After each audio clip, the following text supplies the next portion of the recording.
하나하나 세밀하게 나무 하나를 하다 보면 숲 전체를 놓치는 경우가 있어서요. 또 하나하나 세밀하게 들어갈 필요도 있기도 해요. 근데 또 혹시나 길을 잃을까 봐 다시 또 이렇게 숲 전체를 보는 걸로 보면 좋을 것 같습니다. 예를 들어서 철분 뭐 이런 걸 봐봅시다. 세포가 2개로 늘어나고 4개로 늘어나는데 필요한 영양소 중에 절대적으로 필요한 게 철분이에요. 그러니까 뭐 건강한 세포가 회복하고 새롭게 만들어지고 이럴 때도 당연히 필요하고요. 근데 이 속도가 숫자 늘리는 속도가 빠른 게 암이니까 철분을 좀 조절하면 암의 그 빠른 속도를 좀 제어한다라는 취지인 거죠. 그래서 이제 굳이 얘기하자면 철 중에서도 햄철이 있고 비햄철이 있다, 이런 표현을 뭐 예전에 임신 초기에 들어보셨나 모르겠습니다. 빨리 흡수되는 철 성분이 있고요. 임신 중에 철분 부족으로 이렇게 철분 영양제를 먹지 않습니까? 흡수가 잘 되는 철분이 있고 잘 안 되는 철분이 있다, 느리게.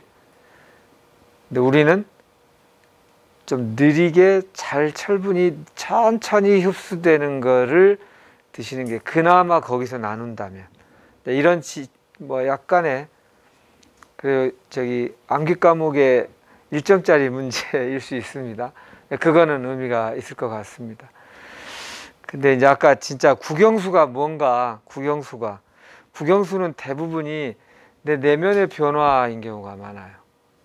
아까 제가 말한 호흡 습관, 수면 습관, 대인관계 습관. 근데 이게 말은 쉽고 그런데 실천하기가 되게 힘들어요. 그러니까 이런 경우도 있다는 뜻입니다. 이분이 그랬다는 뜻이 아니라, 그러니까 이런 거 따지는 게 훨씬 편하고 쉬워요. 음식물에 혹시 아까 그 프로폴리스에 녹이기 위해서 뭐 알코올 쓴 이런 거 따져가지고 탓을 여기에다 하는 게 편할 수 있다고요. 근데 내 습관 하나 바꾸는 것은 내 오롯이 책임이잖아요. 잘 뜻대로 안 돼. 뜻대로 안 되는 내가 못마땅해. 그렇다고 나를 계속 혐오하고 비난할 수도 없고, 그러다 보니까 바깥의 음식 이런 거를 줬단 말이지 하면서 거기에다 화내는 게 100번 편해요. 이거를 심리학적으로 투사라고 그래요. 내 스스로의 마음에 안 드는 거는 내가 비난하기가 너무 힘겨우니까 바깥에서의 뭐에 막 화를 내는 것이 훨씬 편하다. 아까 말했듯이 내 자신이 해내야 되는 게 국영수고요. 바깥에 이것이 작은 암기 과목의 1.2점짜리 문제라고 생각하시면 좋을 것 같습니다. 그게 참 어렵죠. 그게 참 어려워요. 그래서 제가 예전에 후성유전학 시간이니까 후성유전학에서 환경이 중요하다 이런 얘기를 하잖아요. 씨앗이 중요한 게 아니라 주변의 토양이 중요하다. 이게 핵심인데, 환경은 2가지가 있다. 외적 환경과 내적 환경.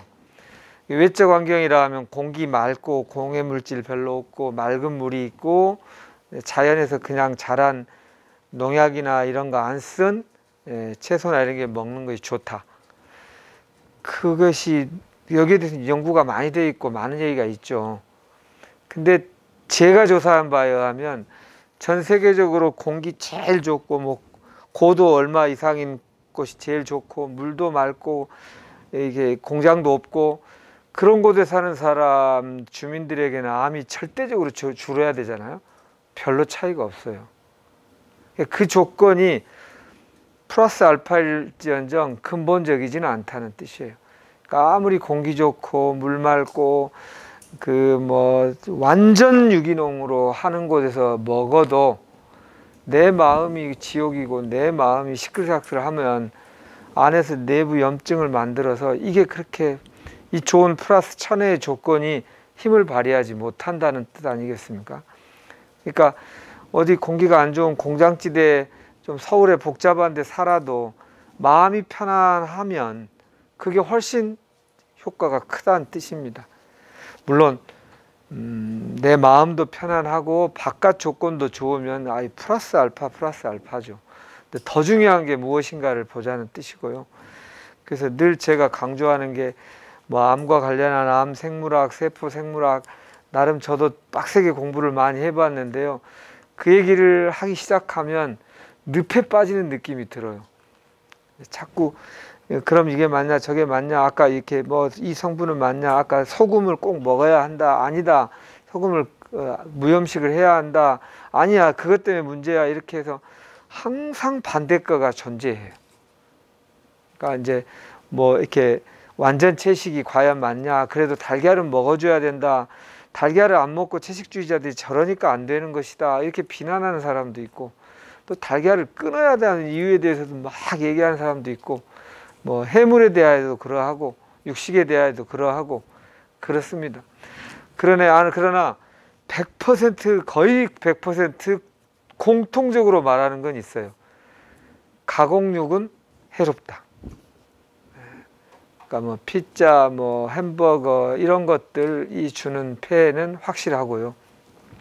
그리고 이제 아까 철분 얘기도 너무 과한 건 좀 피하자는 의미로 붉은살 고기들이 철분이 비햄철로 빨리 흡수되게 돼 있어요. 만약 암이라는 게 나를 압도하지 않았다면 세포 분열을 빨리 해야 되는 입장이라면 그런 거를 일시적으로 먹어줄 수도 있겠죠. 물론 이것도 뭐 우리의 가축 사육 환경이 워낙 안 좋잖아요. 엄청난 항생제와 엄청난 인위적으로 성장 호르몬제와 이런 걸 넣으니까 또 안 좋지만 그럴 수는 있으나 지금 이제 암이 있는 상황에서는 그런 것은 최대한 이렇게 하는 게 맞고요. 아주 작은 차이에 대해서는 분명한 반론이 또 다 있습니다. 그럼 나는 어떤 경우야? 이거를 굳이 너무 거기에다 열정을 너무 많이 쏟지는 마시고 국영수에 써둡시다. 국영수에 내적 조건, 호흡을 깊게 해야겠다. 또 대인관계에서 뭔가가 찝찝하고 걸리고 화나고 괴로운 거를 어떻게 해서 풀자. 근데 이 과목이 차지하는 비중이 점수가 큰데 그거에 대해서는 정면으로 피하고 바깥의 작은 것에 열심히 하죠. 이거를 그래서 게으름이라고 표현합니다. 누가 보면 그 사람만큼 부지런한 사람이 없는데 왜 게으르다 하느냐. 진짜 중요한 거는 회피하고 작은 것에 막 열정을 품는 것을 게으른 것이다라고 표현합니다. 진짜 만나야 될 것에 게으름 피우지 말고 한번 정면으로 직면해서 만나보시길 권해드릴게요. 이 작은 거에 대해서는 또 얘기를 좀 다음에 우리가 후속유전학 할 때 또 좀 드리도록 하겠습니다. 예.